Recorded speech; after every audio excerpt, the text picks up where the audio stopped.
जन्नत क्या है? कुरान मजीद हमें जन्नत के बारे में क्या बताता है? क्या आपने कभी सोचा है जन्नत क्या होते हैं? क्या वो हकीकत है या सिर्फ कहानियां? क्या वो हमें देख सकते हैं? क्या जन्नत नेक भी होते हैं या सब बड़े होते हैं? और सबसे अहम सवाल, कुरान मजीद जन्नत के बारे में असल हकीकत क्या बयान करता है? आइए आज हम अफसानों और फिल्मों को छोड़कर सिर्फ कुरान की रोशनी में जन्नत को समझते हैं। सबसे पहला सवाल यह है, जन्नत हैं क्या?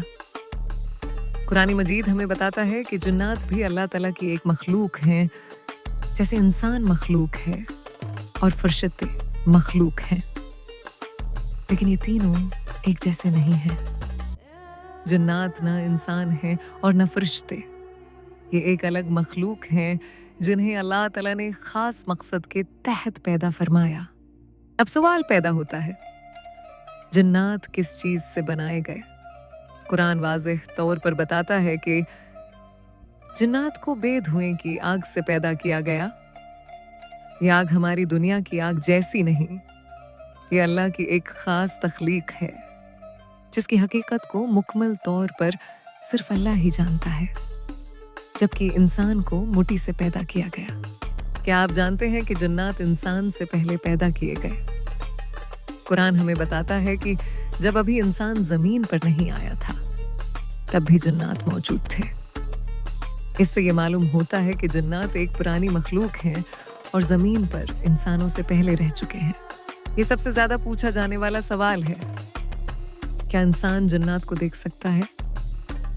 कुरान इस सवाल का बिल्कुल वाज़ेह जवाब देता है। जन्नत हमें देख सकते हैं, लेकिन हम आम हालात में जन्नत को नहीं देख सकते।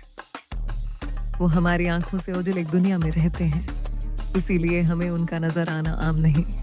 क्या जन्नत मजबूर मखलूक है या क्या वो भी फैसला कर सकते हैं?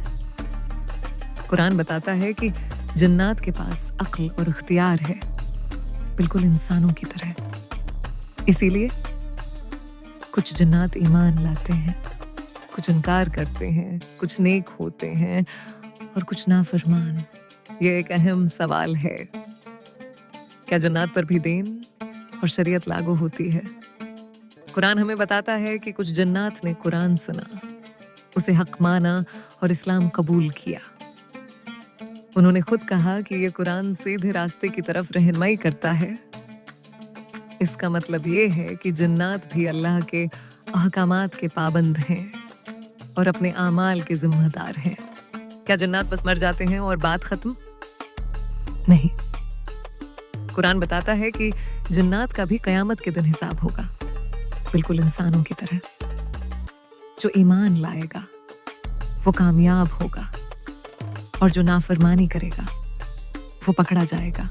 अक्सर लोग समझते हैं कि इब्लिस फरिश्ता था, लेकिन कुरान इस गलत फहमी को खत्म कर देता है। कुरान साफ साफ बताता है कि इब्लिस जन्नत में से था, फरिश्तों में से नहीं। उसने तकब्बर की वजह से अल्लाह के हुक्म की नाफरमानी की और वो शैतान बन गया। कुरान हमें यह सिखाता है कि जन्नत अल्लाह की एक पोशीदा मखलूक है, वो भी आजमाइश में है और वो भी अल्लाह के हुक्म के पाबंद हैं। हमें जन्नत से खौफजदा होने के बजाय सिर्फ अल्लाह से डरना चाहिए और उसी पर भरोसा रखना चाहिए। और यही है कुरान की रोशनी में जन्नत की असल हकीकत। न अफसाने न फिल्में, सिर्फ अल्लाह का कलाम। अगर आप चाहते हैं कि हम ऐसे ही मजीद मौज़ूआत सिर्फ कुरान की बुनियाद पर आसान और वाज़ेह अंदाज में पेश करें, तो वीडियो को लाइक करें, चैनल को सब्सक्राइब करें और कमेंट में अपनी राय जरूर दें। अल्लाह हमें हक को समझने और उस पर अमल करने की तौफीक अता फरमाए। आमीन।